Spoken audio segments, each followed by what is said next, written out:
जय हिंद बच्चों, मैं सीएम शर्मा स्वागत करता हूं आप सभी का इस ऑनलाइन स्टडी प्रोग्राम में। आज हम आपको मिड पॉइंट थ्योरम समझाएंगे। ठीक है, मिड पॉइंट थ्योरम होती है एक हमारी ज्योमेट्री में जो बहुत ही इम्पोर्टेंट है, उसका काफ़ी क्वेश्चन में बहुत अधिक रोल है। तो आज आप समझेंगे मिड पॉइंट थ्योरम। जैसे आपने पाइथागोरस थ्योरम समझी है, 9th क्लास में आपने पाइथागोरस थ्योरम पढ़ी थी, है ना। तो अब आप सीखेंगे आज मिड पॉइंट थ्योरम। ये मिड पॉइंट थ्योरम क्या होती है, देखिए। वेरी इंपॉर्टेंट थ्योरम है ये मिड पॉइंट थ्योरम। ये मिड पॉइंट थ्योरम क्या है? देखिए, किसी भी ट्रायंगल में, जैसे ट्रायंगल हमने बनाया ABC, ठीक है। ये थ्योरम को ठीक से समझिए, एक्सरसाइज भी कराएंगे जो चल रही है उससे आगे, बट पहले आप इस थ्योरम को समझिए कि इसका भी यूज होना है वहाँ पर।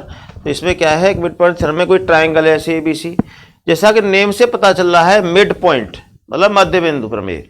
तो मध्य बिंदु प्रमेय क्या होती है कि ट्रायंगल की साइडों के मिड पॉइंट लगाए जाए। जैसे AB का मिड पॉइंट है ये, मान लीजिए P, BC का मिड पॉइंट है Q और AC का मिड पॉइंट है R। ठीक है, तो किसी भी ट्रायंगल में टू साइड्स के मिड पॉइंटों को ज्वाइन कर दिया जाए। जैसे PAB का मिड पॉइंट है, AC का मिड पॉइंट R है, इसको मैं ऐसे ज्वाइन कर दूं।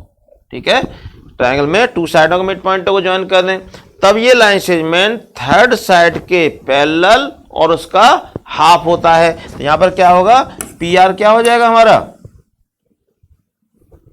तो मिड पॉइंट को ज्वाइन किया गया है तो PR क्या होगा, पैरेलल होगा BC के, और PR बराबर क्या होगा, हाफ BC हो जाएगा। आई समझ में, PR क्या होगा, BC के पैरेलल होगा, BC का हाफ होगा। मतलब किसी भी ट्रायंगल में टू साइड्स के मिड पॉइंट को ज्वाइन करने वाला लाइन सेगमेंट थर्ड साइड के पैरेलल होता है और उसका हाफ होता है। ये आपको याद रखना है। अब इस चीज को हम यहाँ पर प्रूव करके दिखाएंगे आपको कैसे होता है। ठीक है, तो सबसे पहले हम हेडिंग डालेंगे यहाँ पर गिवन। क्या डालेंगे, गिवन। आपसे कह सकता है एग्जाम में प्रूव मिड पॉइंट थ्योरम, तो गिवन में लिखेंगे, आपको डायग्राम अपने आप बनाना होगा यहाँ पर। जैसे हमने ये ट्रायंगल बनाया ABC, और बड़ा कर लेते हैं थोड़ा।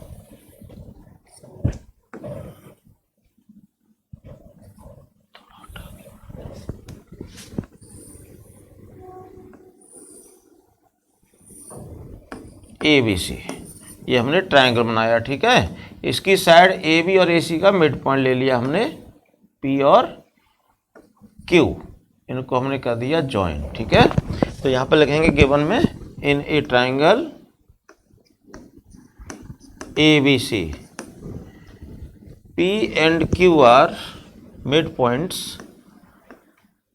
P and Q are mid points of sides AB and AC. AB and AC respectively. ठीक है, इस ट्रायंगल ABC में P और Q क्या है, दोनों AB और AC के मिड पॉइंट हैं। To prove,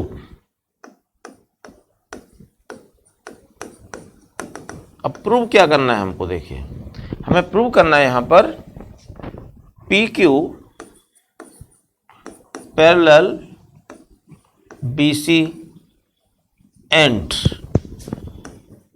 PQ is equal to half BC। ठीक है, PQ BC के पैरेलल होगी और इसकी हाफ होगी। ये थ्योरम है मिड पॉइंट थ्योरम, इसको ठीक से आप याद रखेंगे। इसका प्रूफ भी समझ लें कि किसी भी ट्रायंगल में टू साइड्स के मिड पॉइंट को ज्वाइन करने वाला लाइन सेगमेंट, किसी भी ट्रायंगल में दो साइडों के मिड पॉइंटों को ज्वाइन करने वाला लाइन सेगमेंट थर्ड साइड के पैरेलल होता है और उसका हाफ होता है। ठीक है, ये चीज आप याद रखेंगे, इसका प्रूफ आपको बता रहे हैं हम। तो यहां पर PQ क्या होगा, BC के पैरेलल होगा और BC का हाफ होगा। अब कैसे होगा, इसे प्रूव करने के लिए हमें इसमें कंस्ट्रक्शन करनी होती है। कंस्ट्रक्शन कैसे होगी, इसमें ये जो PQ है ना, इसको आगे बढ़ा देंगे। PQ क्या करेंगे, आगे प्रोड्यूस कर देंगे हम, PQ को आगे बढ़ा देते हैं यहाँ से। ठीक है, और कितना बढ़ाएंगे इसको, जितना पी क्यू है इतना ही और आगे बढ़ा देते हैं, इसको पी क्यू के बराबर आगे बढ़ा देते हैं, जितना ये है उतना ही आगे प्रोड्यूस कर दिया हमने, इसको पी क्यू को और आगे बढ़ा दिया, जितना पी क्यू था उतना ही। तो यहाँ पे नेम दे देते हैं क्या, ए बी सी, मान लो इसको डी नेम दे दिया हमने। उसके बाद सी को डी से ज्वाइन कर देंगे इस तरह से, ठीक है। उसके बाद सी को डी से ज्वाइन कर देंगे। तो कंस्ट्रक्शन में नोट करेंगे, यहाँ पर जो लाइन हम अपनी ओर से ड्रॉ करते हैं उन्हें कंस्ट्रक्शन के अंदर नोट कर देते हैं यहाँ पर, कंस्ट्रक्शन, ठीक है। कंस्ट्रक्शन में क्या होगा, we produce P Q up to D such that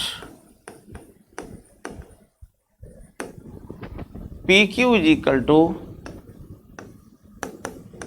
QD, ठीक है। PQ को हमने D तक इस प्रकार बढ़ाया कि PQ बराबर QD है, ठीक है। इसके बाद आएगा नेक्स्ट हेडिंग प्रूफ। अब इसे प्रूव कैसे करेंगे, तो प्रूव करने के लिए आपको क्या करना है, यहाँ पर सबसे पहले इन दोनों ट्राइंगलों को कॉन्ग्रुएंस करना है। किस किस ट्राइंगल को, ट्राइंगल APQ और ट्राइंगल ये QDC, ठीक है। इन दोनों ट्राइंगल क्या करना है, कॉन्ग्रुएंस करना है। तो आपको ये पता है कि QAC का मिड पॉइंट है, देखिए PAB का मिड पॉइंट दिया था और Q किसका, AC का मिड पॉइंट है, इसका ये साइड इसके इक्वल है ना, और ये वाली किसके इक्वल है, इसके इक्वल है, मिड पॉइंट है, AB का मिड पॉइंट है। मैंने 3 कट लगा दी दोनों जगह, वह 1 1 लगा दिया, 2 वाला 2 के इक्वल है। तो यहाँ नोट करेंगे इन ट्राइंगल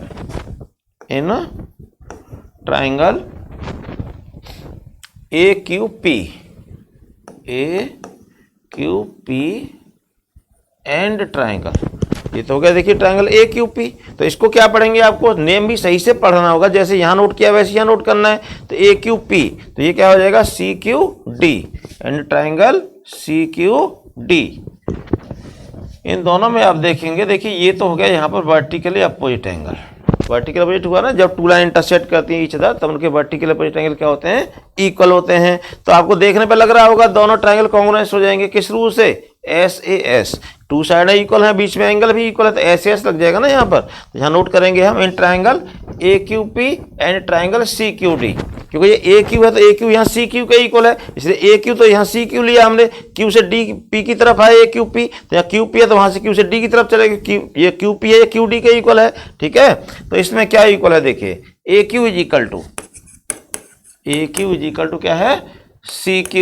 रीजन क्या लिखेंगे, गिवन, ये हमें गिवन है, और angle AQP is equal to angle CQD, each नहीं वर्टिकली अपोजिट एंगल, क्या नोट करेंगे इसको, वर्टिकली अपोजिट एंगल।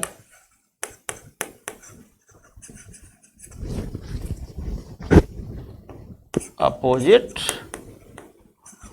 एंगल, ठीक है, ये वर्टिकल अपोजिट एंगल इक्वल है। अच्छा, AQ is equal to CQ हो गया, वर्टिकल अपोजिट एंगल हो गया, और PQ is equal to DQ, PQ is equal to क्या है, DQ है, बाई कंस्ट्रक्शन।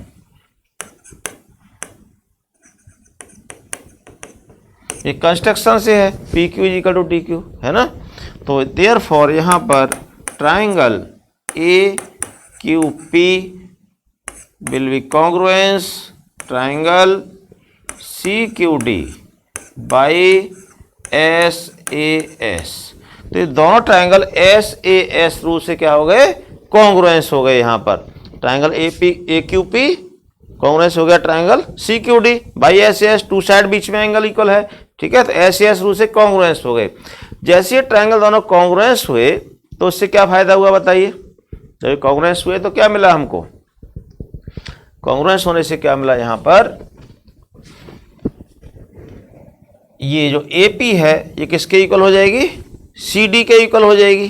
AP किसके इक्वल हो जाएगी, CD के इक्वल हो जाएगी। और साथ ही ये वाला एंगल अब हमारा इस एंगल के इक्वल हो गया CPCT से। तो आप यहाँ लिखेंगे this implies angle PAQ Q, angle P A Q equal to क्या होगा, angle D C Q. P A Q तो यहाँ क्या नोट करेंगे, D C Q, angle D C Q by C P C T. देखिए P A Q तो यहाँ क्या नोट करेंगे हम, डी सी क्यू, करेस्पॉन्ड, बिल्कुल सेम स्टाइल में पढ़ना होता है। पी ए क्यू तो यहाँ हो गया D C Q by C P C T.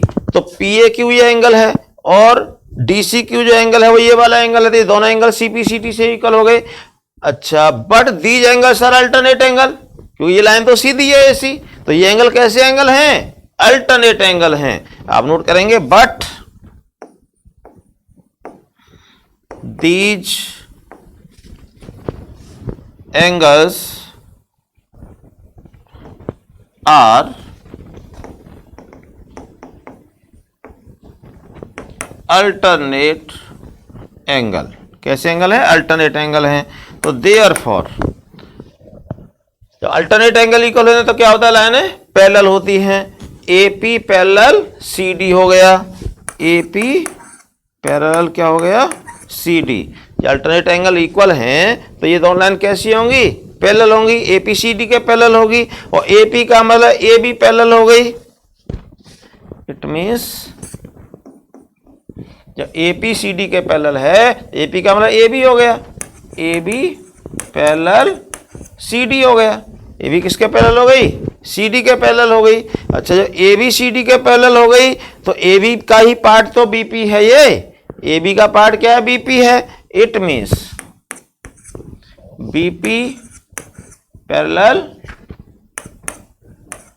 CD हो गई। यहां पर ए बी पैरेलल सीडी है तो इसका मतलब क्या है, बीपी भी सीडी के पैरेलल है, क्योंकि ए बी का ही तो पार्ट है बीपी हमारा, तो बीपी क्या है, सीडी के पैरेलल हो गई। यहां पर कोई एक नंबर डाल देते हैं हम, ठीक है, बीपी हमारी सीडी के पैरेलल हो गई। और दूसरा, अभी ये दोनों ट्रायंगल कॉन्ग्रुएंस प्रूव किए हमने। यहां पर देखिए कॉन्ग्रुएंस प्रूव किए थे ना, ये ट्रायंगल ए क्यू पी और triangle C Q D, triangle A P Q और ट्रायंगल सी क्यू डी दोनों कॉन्ग्रुएंस प्रूव किए हैं। जब ये दोनों ट्रायंगल कॉन्ग्रुएंस हो गए तो ए पी किसके इक्वल हो गया, सी डी के इक्वल हो गया।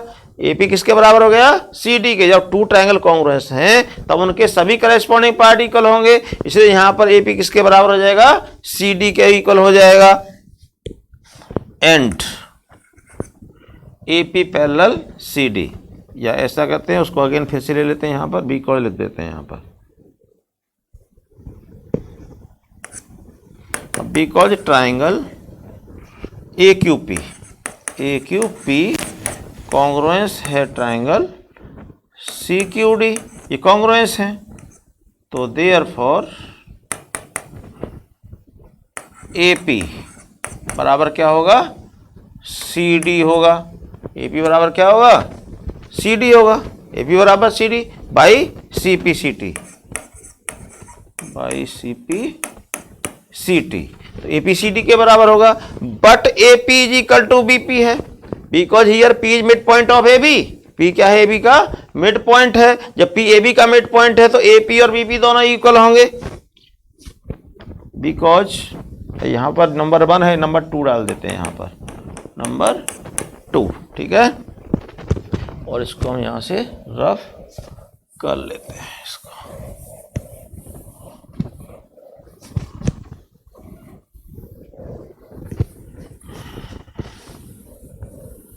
देखिए सेकंड नंबर हो गया ये, आप नोट करेंगे, because P is mid point of A B, because P is mid point of A B.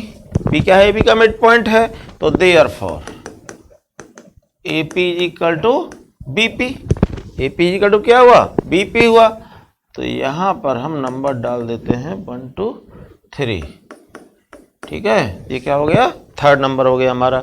अब आप देखिए हमें क्या करना है असल में यहाँ पर, कि इसको पैरेललोग्राम प्रूव करना है, आपको बता दें। तो पैरेललोग्राम कब होगा, एक ऐसा क्वाड्रिलेटरल जिसकी अपोजिट साइड का वन पेयर पैरेलल भी हो और इक्वल भी हो, तब भी वो पैरेललोग्राम होता है, या अपोजिट साइड पैरेलल हो तब पैरेललोग्राम होता है। पैरेललोग्राम की बहुत सारी कंडीशन है, तो यहाँ पर जो हम कंडीशन लेने जा रहे हैं अभी, वो ये दिखाने जा रहे हैं कि अपोजिट साइड का वन पेयर इक्वल भी हो जाएगा और पैरेलल भी हो जाएगा, तब ये पैरेललोग्राम हो जाएगा। तो यहाँ पर आप देखें, ये सी डी बी पी के पैरेलल तो हमने दिखा दी यहाँ पर, ये देखिए बीपी पैरेलल सीडी दिखाया हुआ है ना, बी पैरेलल सीडी हमने शो कर दिया है। अब ये इक्वल और हो जाएगा, ये अगर ये दोनों इक्वल भी हो जाएं तो ये पैरेललोग्राम हो जाएगा। पहले तो दिखा दिया इक्वल शो करना है, तो यहाँ पर बीपी सीडी के बराबर दिखाना है। तो यहाँ देखिए एपी बराबर सीडी है, यहाँ एपी बराबर बीपी है कि नहीं है। तो ये नंबर थर्ड है, तो नोट करेंगे from second and third, from second and third, second और थर्ड से दोनों में देखिए एपी इक्वल टू बीपी और एपी इक्वल टू सीडी, दोनों में लेफ्ट साइड इक्वल है, इसलिए right side also will be equal. तो यहाँ नोट करेंगे बीपी इक्वल टू सीडी। देखिए एपी इक्वल टू बीपी और एपी इक्वल टू सीडी है, इसलिए बीपी इक्वल टू सीडी हो गया। ऐसे मान लो एपी की वैल्यू बीपी है, तो यहाँ एपी की जगह पर हम बीपी नोट कर दें, तो बीपी बराबर सीडी आ जाएगा कि नहीं आ जाएगा। तो यहाँ पर ये हो गया नंबर 4, ठीक है। तो अब आप देखेंगे यहाँ पर from first and fourth, BP G का BP parallel CD, BP parallel CD and BP equal to CD from first and fourth.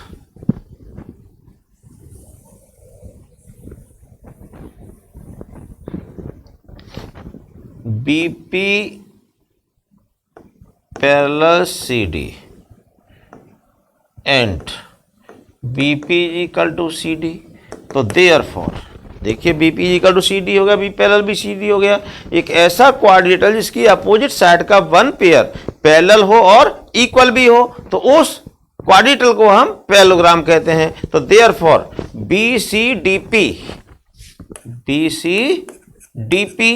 Is a parallelogram. तो ये क्या हो गया, एक पैरेललोग्राम हो गया।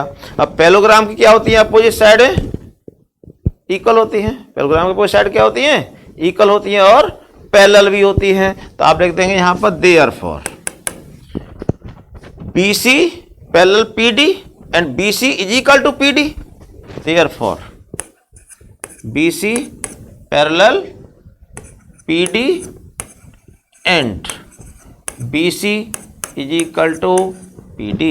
पैरेललोग्राम के अपोजिट साइड इक्वल और पैरेलल होती हैं। देखिए इधर वाली साइड इक्वल और पैरेलल हमने प्रूव कर दी थी, तो ये पैरेललोग्राम हो गया। जब पैरेललोग्राम हो गया तो इसकी ये साइडें भी तो फिर इक्वल और पैरेलल होंगी या नहीं होंगी। तो यहाँ पर BC is equal to PD हो जाएगा, PD और BC पैरेलल PD हो जाएगा।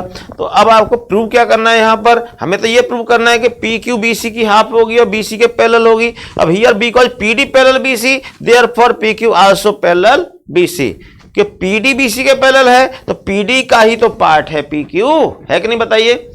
ये BC PD के पैरेलल है और PD का पार्ट है PQ। जब लाइन पैरेलल तो उसका पार्ट भी तो पैरेलल होगा, तो देयरफॉर PQ पैरेलल BC हो जाएगा। देयरफॉर क्या हो जाएगा, PQ parallel BC, PQ parallel BC हो गया, PQ BC के पैरेलल हो गया। अब हमें ये प्रूव करना है कि जो PQ है BC का हाफ है, तो हमने ये लिखा है यहाँ पर BC equal to PD, BC और PD बराबर हैं। तो इसको हम ऐसे नोट कर सकते हैं, BC तो हमें चाहिए ही चाहिए साहब, तो BC को तो BC रहने दो, और जो PD है PD को क्या लिख सकते हैं, PQ plus DQ, PQ plus DQ ऐसे नोट कर सकते हैं हम। PD को जो PD है क्या नोट कर सकते हैं, PQ प्लस DQ। अब PQ और DQ तो दोनों इक्वल हैं, इसलिए हम PQ को PQ रहने देंगे और DQ के प्लेस पर PQ नोट कर देंगे। हमें तो रिजल्ट PQ में चाहिए, ठीक है।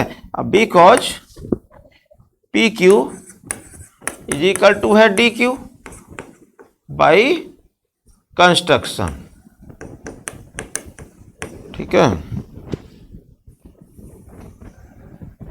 सो देयरफॉर ये PQ पैरेलल BC तो है ही है, PQ parallel BC and BC is equal to, देखिए PQ को PQ रहने दें यहाँ पर, और जो DQ है DQ को हम PQ नोट कर सकते हैं कि PQ और DQ इक्वल हैं, तो यहाँ हो जाएगा PQ, ठीक है। ये क्या हो गया, BC equal to PQ plus PQ और DQ को हम PQ नोट कर सकते हैं। और ये लाइन फिर से सेम रहेगी, PQ parallel BC and BC equal to 2PQ हो गया। और इसी को ऐसे नोट कर सकते हैं, PQ पैरेलल BC एंड ये 2 अपॉन में आ जाएगा, PQ equal to half BC, PQ equal to क्या हो जाएगा, हाफ बी सी है, 2 इधर अपॉन में आएगा तो बी सी अपॉन 2 हो जाएगा। बस यही तो हमको प्रूव करना था, यही तो रिजल्ट लाना था हमको कि जो पी क्यू है बी सी के पैरेलल होगा, पी क्यू बी सी के पैरेलल हो गया, पी क्यू बी सी का हाफ होगा, पी क्यू बी सी का हाफ हो गया कि नहीं हो गया। तो बेटा ये हमारी मिड पॉइंट थ्योरम है और मोस्ट इंपोर्टेंट थ्योरम है ये। जैसे पाइथागोरस थ्योरम इंपोर्टेंट होती है वैसे ये थ्योरम भी एक मोस्ट इंपोर्टेंट थ्योरम है। इसको ठीक से आप तैयार कर लेंगे और इससे हमारे क्वेश्चन सॉल्व होते हैं ज्योमेट्री में। यदि आपको ये थ्योरम नहीं याद है ठीक से तो बहुत सारे ज्योमेट्री के क्वेश्चन आप सॉल्व नहीं कर पाएंगे। इसलिए इस थ्योरम की ठीक से प्रैक्टिस कर लें, ठीक से तैयार कर लें इसको, ठीक है। इसको याद भी रखें कि किसी भी ट्रायंगल में 2 साइड्स के मिड पॉइंट को ज्वाइन करने वाला लाइन सेगमेंट 3rd साइड के पैरेलल और उसका हाफ होता है, यही मिड पॉइंट थ्योरम है, ठीक है। तो ये आपकी समझ में आ गई होगी, मैं ऐसा मान कर चल रहा हूँ, ठीक है। और मिलते हैं फिर नेक्स्ट वीडियो में। इसके आने वाली जो वीडियो होगी उसमें आपको क्वेश्चन कराएंगे, ठीक है। So thank you very much for watching my video. Okay, bye.